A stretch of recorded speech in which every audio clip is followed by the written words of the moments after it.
Baiklah, Assalamualaikum warahmatullahi wabarakatuh, sobat-sobat calon guru semuanya. Nah, pada video ini kita akan berbagi pengalaman, yaitu tentang bagaimanakah cara budidaya jamur tiram dari awal sampai akhir hingga panen dan juga mendapatkan omset jutaan perharinya. Nah, kebetulan pada kesempatan ini kita sudah mendatangkan salah satu kawan kita yang menjadi bidang tamu yang mungkin pada video-video sebelumnya ini pernah saya spill ya untuk dari perusahaan jamur yang diolah di rumahnya. Nah, di sini sekaligus juga untuk membantu menjawab pertanyaan dari teman-teman di kolom komentar pada video-video sebelumnya. Nanti kita akan kupas tuntas tentang pengalaman budidaya jamur tiram dari Mas Supri ini. Oke.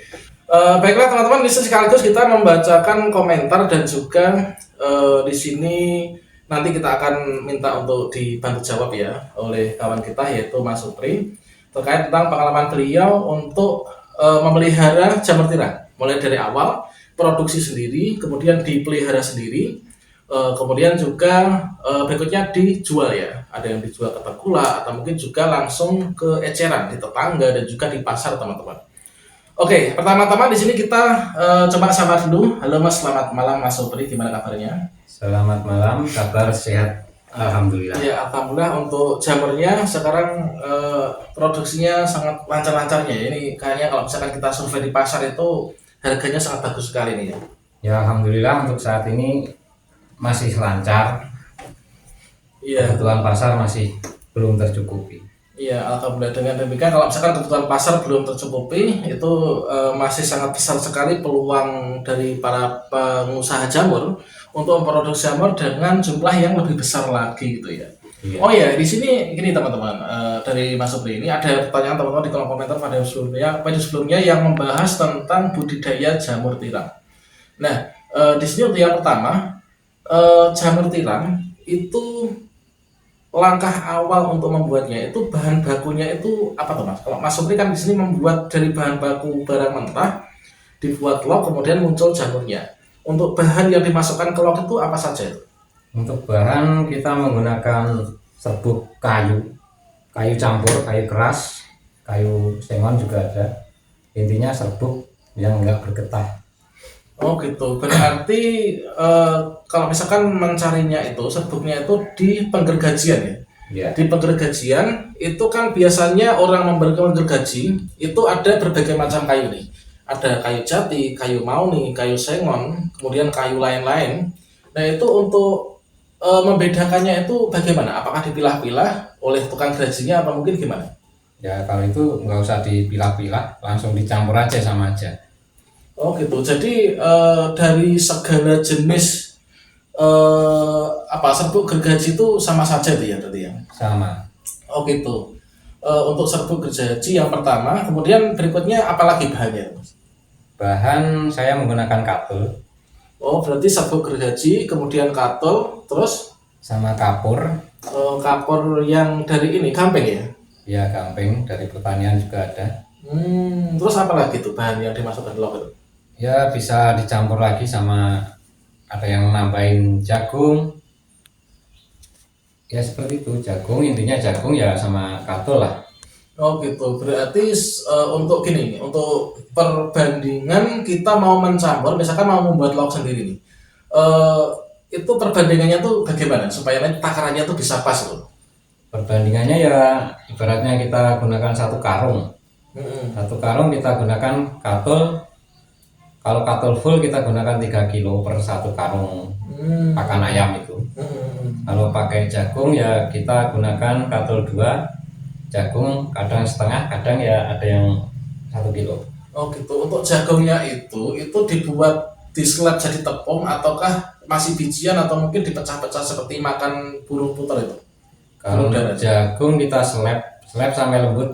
Oh berarti dibuat seperti ini ya, menjadi semacam ya, tepung, kayak tepung. Ya? Oh gitu.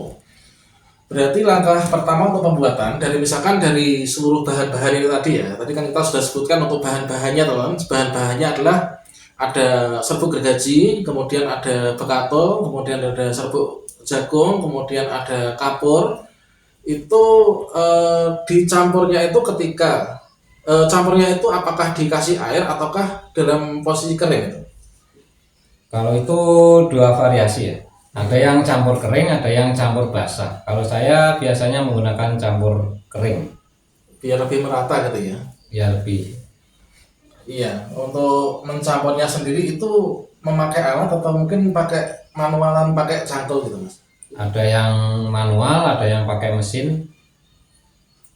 Gitu ya ya. Jadi setelah itu dicampur, semua dicampur nih. Ya, Setelah dicampur mungkin apakah ada prosedur sendiri, apakah didiamkan dulu atau langsung diwadai atau bagaimana?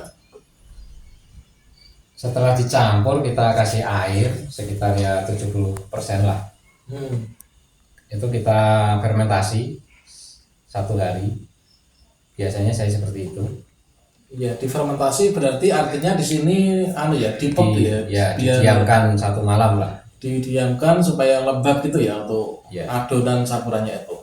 Nah, setelah didiamkan, itu setelah itu barulah diwadai gitu Mas.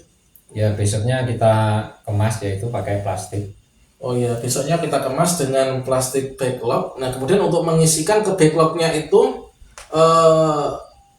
apakah mungkin ada syarat-syarat tertentu untuk mungkin kerapatannya atau mungkin harus renggang, harus bagaimana gitu? Kalau untuk rata-rata dari tingkat kebasahan ya, kan penggunaan plastik ada yang 1735, 18 bervariasi. Kalau saya gunakan 1735. Untuk berat paling 1,2, 1,3.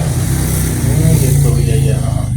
Kemudian setelah kita masukkan plastik nih, itu kan ada tutupnya, rapat gitu ya. Ya, Rapat kemudian setelah itu proses berikutnya di apa kan digodok atau gimana?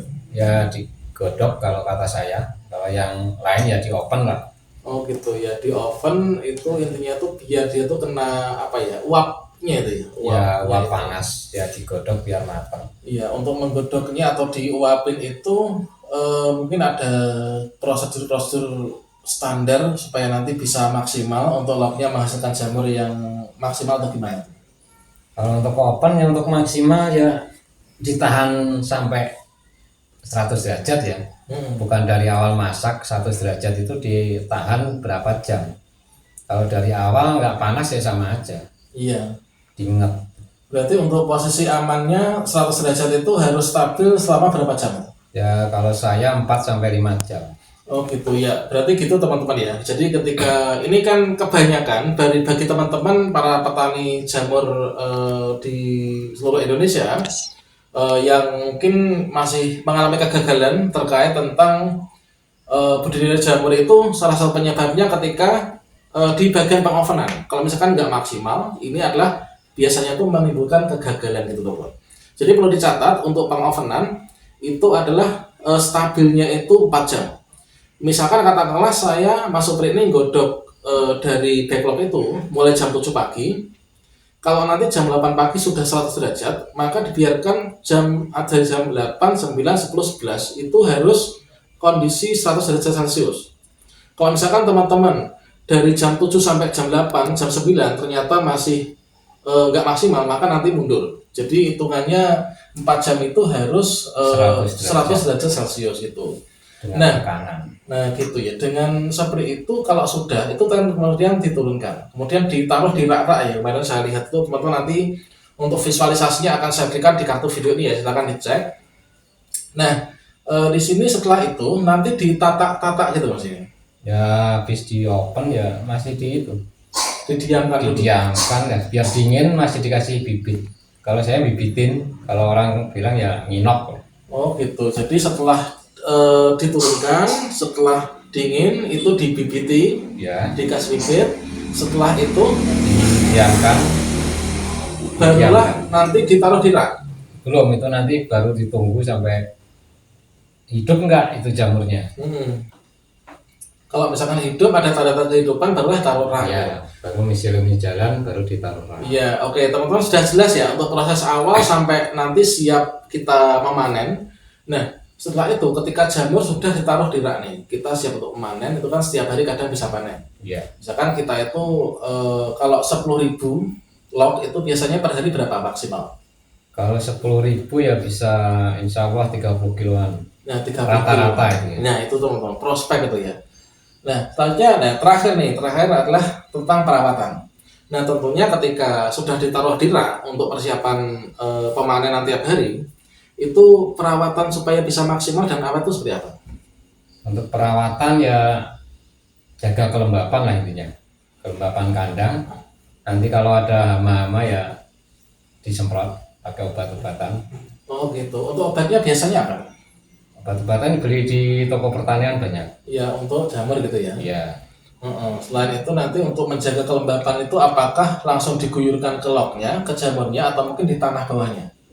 ke tanah boleh, ke loknya boleh, tergantung kondisi lok keras di mukanya apa tidak. Kalau keras solusinya? Keras ya biasanya dikerok baru disiram. Oh gitu ya. Itulah teman-teman. Jadi itu siap panen ya. Jadi setelah kita menanam jamur itu di backlog, nanti kita tinggal panen saja nih tiap hari. Nah itu teman-teman. Demikian mungkin untuk berbincang kita dengan Mas Supri, pengusaha jamur tiram di Kabupaten Ngawi.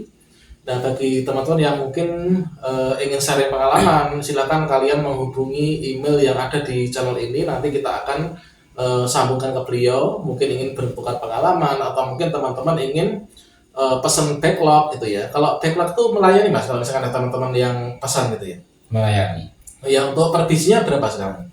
Sekarang 2.200. Oh gitu ya ya itu teman-teman. Jadi mungkin untuk tentang berbagi pengalaman dengan pengusaha jamur tiram mungkin sampai sini dulu. Nanti kita akan sambung pada video berikutnya. Terima kasih Mas Supri telah berbagi kepada rekan-rekan kita pemirsa. Demikian, wassalamualaikum warahmatullahi wabarakatuh.